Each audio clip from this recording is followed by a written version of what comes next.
Assalamualaikum warahmatullahi wabarakatuh. Kami dari kelompok 4 akan mempresentasikan tentang akuntansi rumah sakit.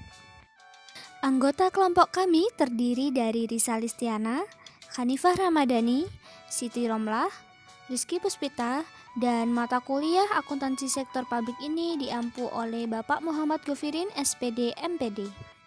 Langsung saja pada materi yang pertama. Rumah sakit. Rumah sakit adalah institut perawatan kesehatan profesional yang pelayanannya disediakan oleh dokter, perawat, dan tenaga kerja ahli kesehatan lainnya. Istilah hospital atau rumah sakit berasal dari kata Latin hospes yang artinya tuan rumah, yang juga menjadi akar kata hotel dan hospitality.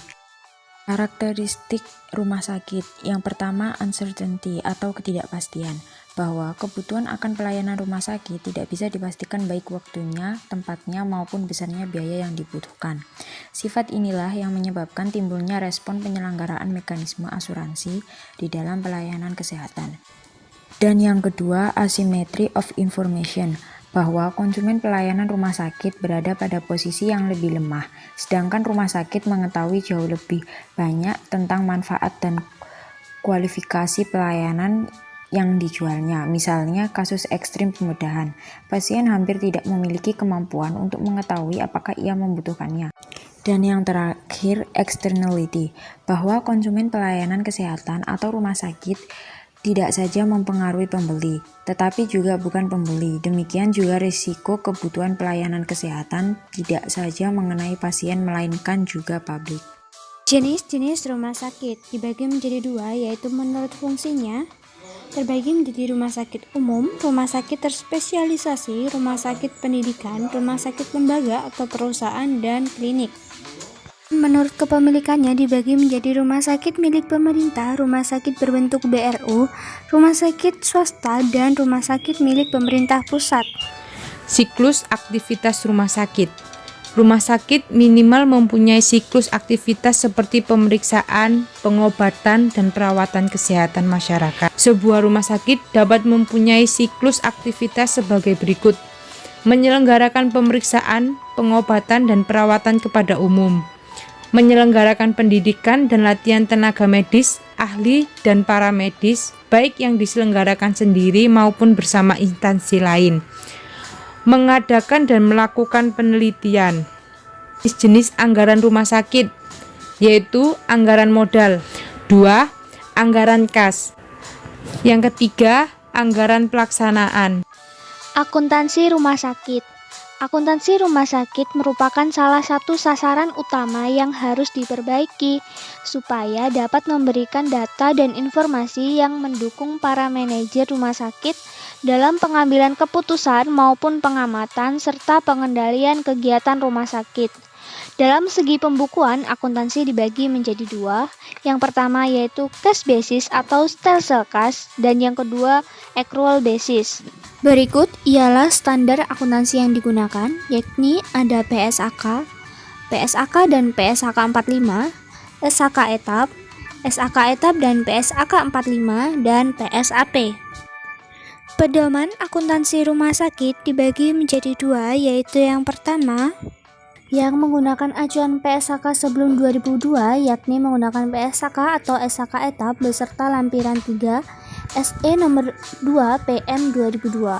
Untuk yang menggunakan acuan PSAK sebelum 2010, yaitu menggunakan Kepmenkes RI nomor 1981 tahun 2010, menggunakan PSAK untuk menyusun laporan keuangan dan untuk pelaporan menggunakan PSAK 45.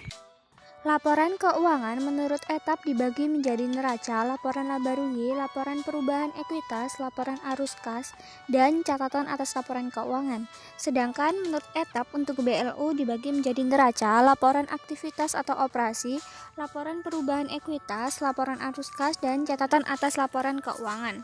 Sedangkan menurut PSAK dibagi menjadi laporan posisi keuangan, laporan laba rugi, dan penghasilan komprehensif lain, laporan perubahan ekuitas, catatan atas laporan keuangan, dan arus kas.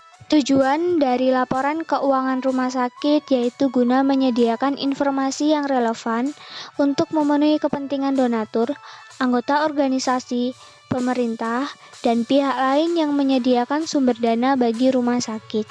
Secara umum, laporan keuangan terdiri dari laporan operasional, laporan perubahan ekuitas, laporan posisi keuangan atau neraca, laporan arus kas, dan catatan atas laporan keuangan. Komponen laporan keuangan.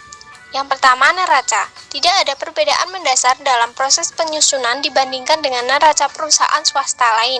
Terdapat beberapa hal yang harus diperhatikan. Yang pertama, kas. Jumlah tercatat di neraca tidak termasuk jumlah kas pada dana terikat yang tidak dapat digunakan untuk kegiatan operasi.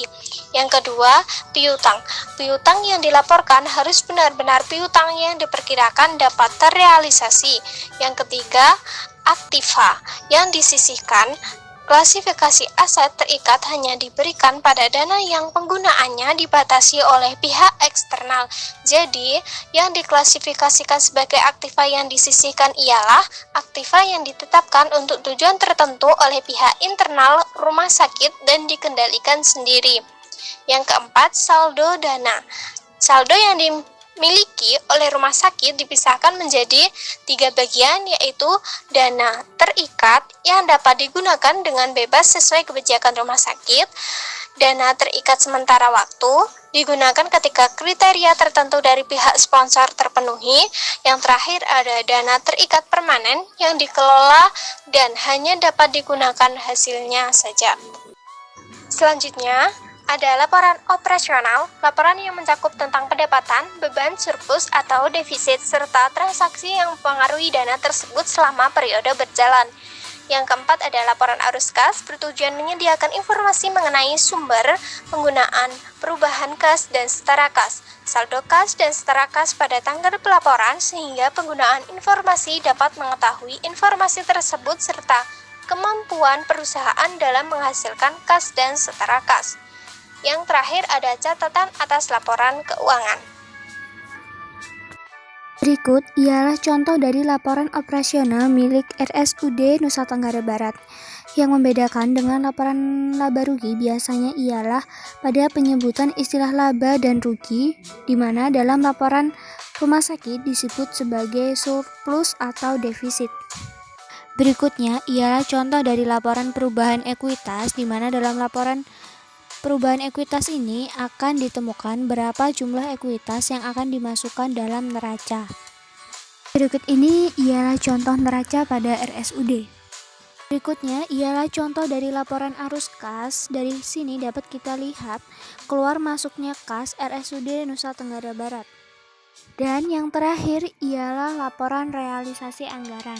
Siklus transaksi rumah sakit dimulai dari peristiwa ekonomi atau transaksi yang meliputi siklus pendapatan, siklus pengeluaran, siklus pelayanan, dan siklus keuangan, yang kemudian akan dilanjutkan dengan siklus pelaporan keuangan yang menghasilkan output laporan keuangan.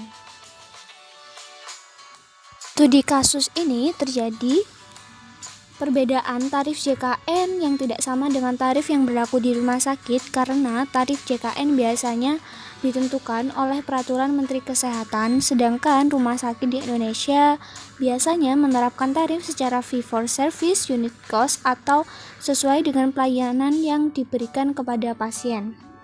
Hal ini menyebabkan adanya perbedaan pengakuan pendapatan pasien umum dengan pasien yang menggunakan JKN, berbeda secara nominal. Ditambah lagi, proses klaim pasien JKN memerlukan tambahan waktu sehingga menyebabkan pendapatan pasien tidak dapat dilakukan secara tepat waktu. Sedangkan menurut PSAK etap, suatu jasa dapat diakui pendapatannya jika hasil suatu transaksi dapat diestimasi secara andal, sehingga rumah sakit baru dapat mengakui pendapatan ketika sudah muncul hak dan ada kemungkinan besar aliran masuk pada entitas. Dan tertundanya pengakuan pendapatan pasien JKN ini menyebabkan permasalahan ketika rumah sakit akan menyusun laporan operasional. Jumlah pasien JKN yang signifikan dapat menimbulkan bias pada pos pendapatan. Berikut ialah sumber atau referensi yang kami gunakan untuk menyusun materi kali ini. Dan demikian presentasi yang dapat kami berikan. Sekian, wassalamualaikum warahmatullahi wabarakatuh.